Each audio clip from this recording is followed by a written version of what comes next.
Après 3 jours de travaux, les chercheurs de l'Institut national de recherche en sciences exactes et naturelles ont, lors de la première édition des journées de valorisation des acquis de la recherche et de l'innovation au Congo-Jovarique, doté les participants des outils nécessaires leur permettant de se prémunir contre les morsures de serpents. La ministre en charge de la recherche et de l'innovation technologique a rassuré de l'engagement du gouvernement d'œuvrer à la disponibilité des sérums anti-serpents dans le pays. Et quand nous regardons le thème de cette première journée, effectivement, l'intérêt c'est de connaître les serpents, mais surtout d'agir. Et j'ai bien suivi les recommandations que vous avez su présenter, monsieur le coordonnateur.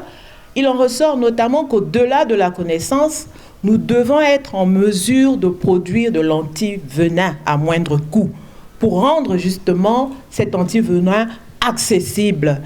Comment faire de telle sorte que nous puissions produire et disposer d'un antivenin à moindre coût. Ces assises ont mis en exergue l'utilité de la science et des chercheurs. Nous devons aller vers une science au service de la communauté. Donc il fallait créer un cadre où on va rencontrer les chercheurs et le peuple pour poser certaines questions. Pourquoi le serpent? Parce qu'on a cherché d'abord à avoir un thème fédérateur qui rassemble tout le monde.